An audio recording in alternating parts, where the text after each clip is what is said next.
ఏం చేస్తున్నానా? Flag గీస్తున్నావా? Flag drawing ఎందుకు నానా? అందుకనా? ఓకే గీ. హాయ్ ఫ్రెండ్స్, అందరూ ఎలా ఉన్నారు? ఇక్కడ హన్వేష్ ఏం చేస్తున్నాడు అన్నది హన్వేషే చెప్పాడు కదా ఆల్రెడీ. ఫ్లాగ్ డయాగ్రామ్ అయితే గీస్తున్నాడు. అసలు ఏంటంటే హన్వేష్ ఏం చేసినా నిహాన్ పక్కన ఉంటాడనమాట. ఎందుకంటే వాడు చేసేదాన్ని వీడు చెడగొడుతూ ఉంటాడు. పిల్లలన్నాక అంతే కదా, అల్లరి చేయడం సహజమే కదా. ఇక్కడ చూడండి, హన్వేష్ డయాగ్రామ్ గీస్తుంటే వీడు కూడా పక్క నుంచి రఫ్ చేసేస్తున్నాడు. అది నీట్గా రాలేదని వాడు రఫ్ చేసుకుంటే వీడు కూడా హెల్ప్ చేసేస్తున్నాడు అనమాట. ఒరే ఉండరా, వాడిని డయాగ్రామ్ గీరా అంటే మళ్ళీ అటువైపుకి వెళ్ళి క్రేయన్స్ లాగేయడం అలా అయితే చేస్తున్నాడు. రోజు ఏం చేస్తాడంటే హన్వేష్ స్కూల్కి వెళ్ళిపోయాక వీడు అల్లరి స్టార్ట్ చేస్తాడు. అల్లరి అలా చేస్తూ ఉంటాడు. ఇక హన్వేష్ స్కూల్ నుంచి వచ్చే టయానికి ఎదురు చూడడం మొదలెడతాడనమాట.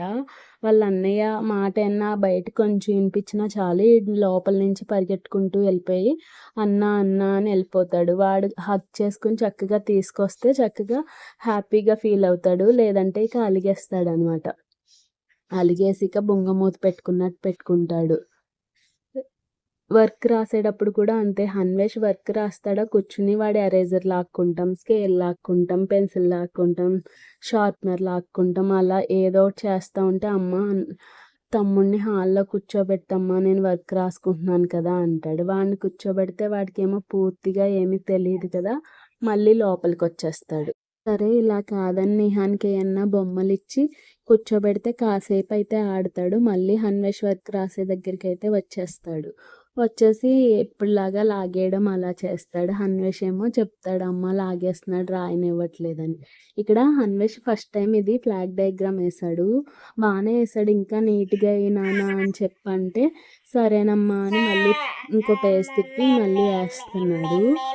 వేస్తుంటే ఇక్కడ పక్క నుంచేమో నిహాన్ అవి లాగేయడం అలా అయితే చేస్తున్నాడు.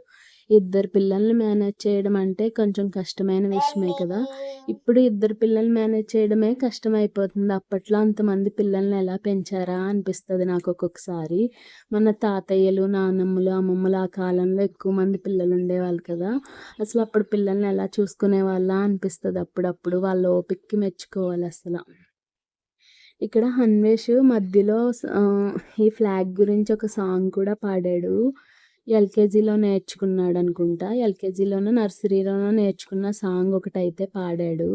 నెక్స్ట్ కలర్స్ దేనికి ఏంటన్నది కూడా అడిగితే చక్కగా చెప్పాడనమాట. హన్వేష్ ఈ ఫ్లాగ్ డయాగ్రామ్ ఎలా వేసాడన్నది లాస్ట్ వరకు చూసి కామెంట్ సెక్షన్లో అయితే కామెంట్ చేయండి. ఈ వీడియో నచ్చినట్టయితే లైక్ చేసి ఛానల్ని సబ్స్క్రైబ్ చేయండి. ఓకే ఫ్రెండ్స్, ఈ వీడియో అయితే లాస్ట్ వరకు చూడండి.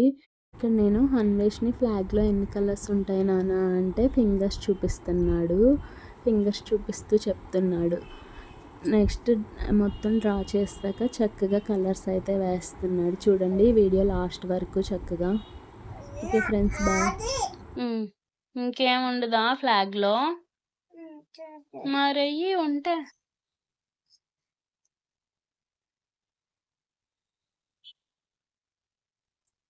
ఏమంటారు దాన్ని? బాగానే మరి ఈ చెట్టు లైన్స్ దాంట్లో 24 లైన్స్ ఉంటాయి. పెట్టు. ఇంక కలర్స్ వేసే ముందు ఒకసారి చూడు ఏమేం కలర్స్ ఉంటాయి అసలు ఇండియన్ ఫ్లాగ్ లో. saffron, white, green,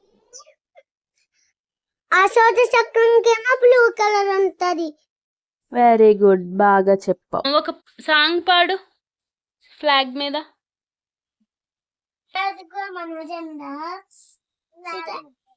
అదిగో మన జెండా, మూడు రంగుల మన జెండా, ముచ్చటైన మన జెండా, అదిగో ఎగురుతుంది వలసలో ఉన్న నిజపల్లం. వందనాలు చేస్తాం. ఓకే, ఇప్పుడు కలర్స్ ఏ కలర్ ఎక్కడ వేయాలో వెయ్యి. ఏ కలర్ అది? ఇప్పుడు వేసే కలర్ ఏంటంటే సఫ్రాన్ కలర్ అమ్మా. Very good. నీట్గా అయినా కలర్ చక్కగా నీట్గా ఉండాలి ఫ్లాగ్. ఓకేనా? ఓకే. దాని కింద ఏ కలర్? ఏ కలర్ దగ్గర ఇంకా వైట్కి కలర్ ఎక్కల నార్మల్గా అలా ఉంచేయచ్చు. ఆ చక్రం ఏ కలర్లో ఉంటుంది? Okay, blue colour. దాని కింద గ్రీనా? ఓకే, గ్రీన్ అయితే మరి నువ్వే కలర్ తీసా? అది గ్రీనా? మరే మెరూన్, అది బ్రౌన్.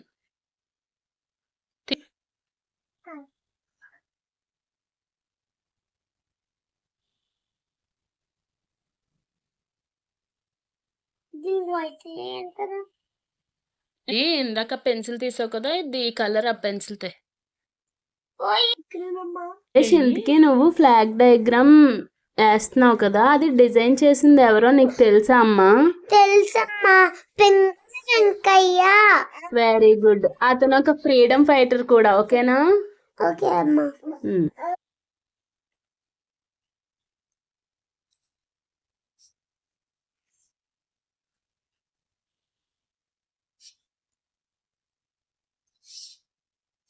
మరి ఇడ్లీ చేయవా? ఇడ్లీకి ఇడ్లీ కూడా వేయాలా? అందంగా ఉంటుంది. ఇక్కడ ఎల్లో వేయాలి కదా. ఎందుకు? ఇది అయ్యి దీనికి ఎల్లో కదా.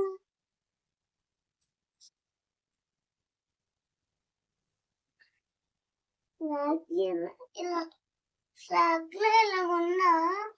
కాదు. ఇప్పుడు ఈ సాఫ్రాన్ కలర్ దేనికి సూచిస్తుంది? బలం, ధైర్యానికి మరియు త్యాగం. Very good. మరి వైట్? వైట్ దేనికి చెప్పు మరి. శాంతికి, స్వచ్ఛతకి. Very good. మరి గ్రీన్ కలర్?